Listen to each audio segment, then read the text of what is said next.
Welcome to Bears News Fan Report, where you get the most up-to-date news, insider rumors, and comprehensive analysis on our beloved Chicago Bears. Today I'm diving into something that's been keeping me up at night, something that could fundamentally alter how our defense operates next season and beyond. We're at a crossroads as an organization, no longer in rebuild mode, but in reinforcement territory. And the decisions we make in the coming months will determine whether we're legitimate contenders or just another team scratching at the door. I've been studying draft prospects, analyzing our roster construction, connecting dots that most people aren't even looking at yet, and there's a defensive piece that could slot perfectly into what we're building here in Chicago. Stay with me through this entire breakdown because, by the end, you're going to understand exactly why this move makes so much sense for our championship window. The 2026 NFL Draft is approaching faster than people realize, and while casual fans are still focused on this current season, smart organizations are already mapping out their strategy for April. We're projected to be picking around the 25th spot in the first round, which tells you everything about where this franchise is headed. We're not picking in the top 10 anymore because we're winning games, we're competitive, and we're building something sustainable. That's the position you want to be in, where you're adding talent to an already solid foundation rather than trying to fill massive holes across the roster. The focus now shifts to premium positions, strategic depth additions, and making sure we're protected against the inevitable injuries and setbacks that every team faces over a grueling NFL season. Let me paint a picture of where we are defensively right now. We've got pieces, absolutely, but we need to be honest about what's missing. Our pass rush has shown flashes, but lacks the consistent, wave-after-wave pressure that elite defenses generate. You can't rely on one or two guys to carry the entire burden of getting to the quarterback, not in today's NFL, where offensive lines are more sophisticated and quarterbacks get the ball out faster than ever. You need depth, you need rotation, you need multiple bodies who can win one-on-one matchups and keep fresh legs rushing the passer in the fourth quarter when games are decided. That's where championship defenses separate themselves from average ones in the depth and quality of their pass rushing rotation. The NFC North is evolving into one of the most competitive divisions in football, and if we're going to compete year after year, we need to match the physicality and talent level of our divisional rivals. Green Bay is always going to be well-coached and competitive. Minnesota is building something intriguing, and Detroit has established themselves as a legitimate force. We can't afford to stand still, can't afford to assume that what got us here will be enough to take us further. Every offseason is an opportunity to get better, to add pieces that fit our scheme, and to continue building the type of roster that can sustain success over multiple seasons. That's the mindset of championship organizations, always looking ahead, always planning the next move. When you're evaluating edge rusher prospects for the 2026 draft class, you're looking for specific traits that translate to NFL success. Size matters, length matters, but so does production against quality competition.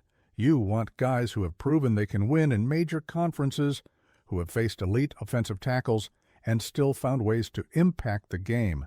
Power is crucial because you can't just be a speed rusher in this league. You need to be able to set the edge against the run, hold your ground against double teams, and win with a variety of moves. The best edge rushers are complete players who contribute in all phases, not just obvious passing situations. The ACC has been a proving ground for defensive talent over the years, and there's a prospect coming out of Miami who embodies everything I just described. He's been somewhat overshadowed by a teammate who gets more attention.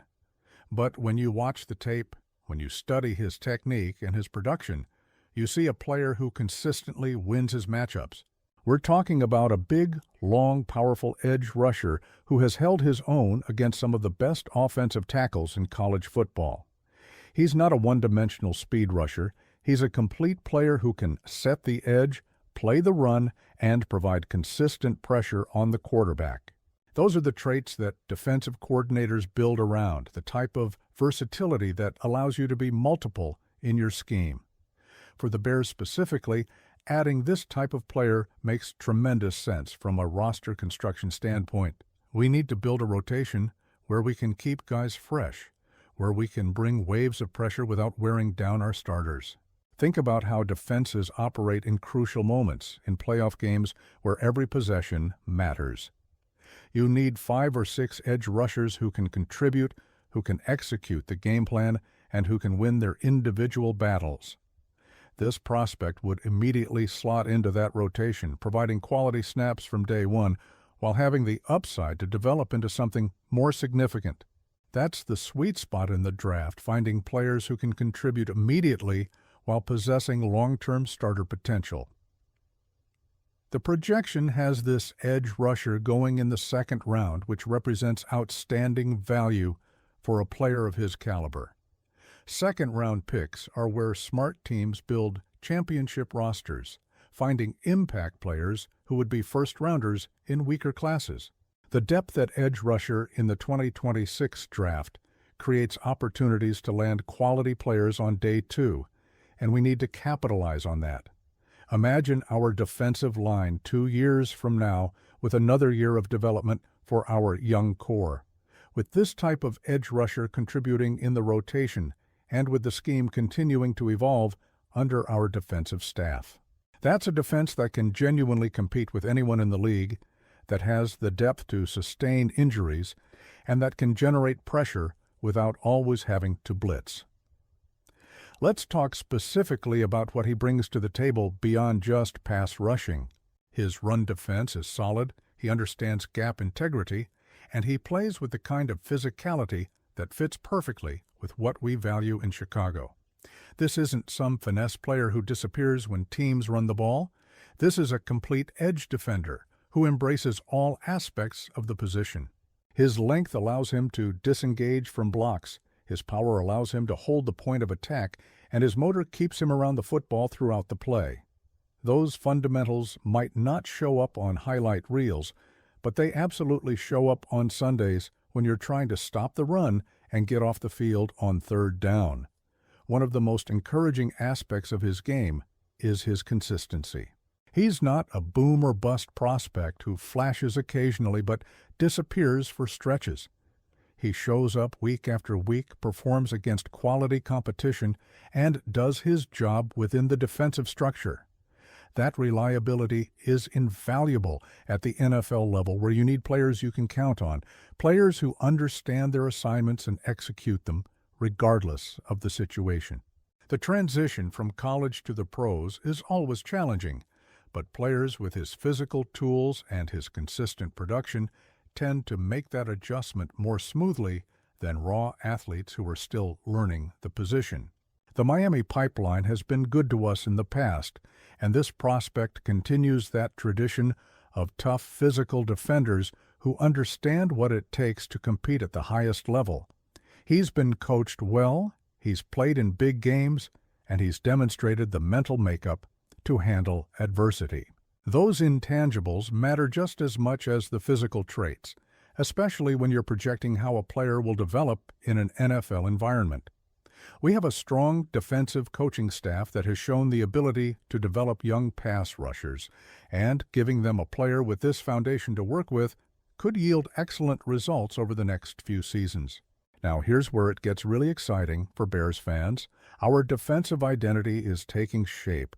We're becoming more physical, more aggressive, and more capable of dictating terms to opposing offenses. Adding another quality edge rusher accelerates that development, gives us more flexibility in how we deploy our personnel, and creates matchup problems for offensive coordinators trying to game plan against us. When you have depth at premium positions like edge rusher, you can be more creative with your scheme. You can take more calculated risks, and you can keep your best players fresh for the moments that matter most. That's how you build a defense that can carry you through January and into February. The versatility this prospect brings also can't be overstated. He can play multiple techniques along the defensive line, he can drop into coverage on occasion, and he can contribute on special teams while he's developing. That kind of flexibility is gold in today's NFL, where roster spots are precious and you need players who can wear multiple hats. From a developmental standpoint, getting him into our system early and allowing him to learn from our veteran defenders could accelerate his growth and help him reach his ceiling faster than he might in other organizations. We have the infrastructure in place to maximize his potential, and that's an important consideration when evaluating draft prospects.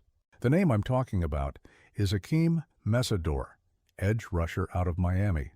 This is the prospect who could be wearing navy and orange in 2026, who could be the next piece in our defensive puzzle, and who has all the traits to thrive in Chicago. Mesador represents exactly the type of value we should be targeting in the second round. A player with legitimate upside who can contribute to our pass rush rotation immediately while developing into a more significant role over time. His size, his length, his power, and his consistent production make him an ideal fit for what we're building on defense. The draft is still months away, and plenty can change between now and April.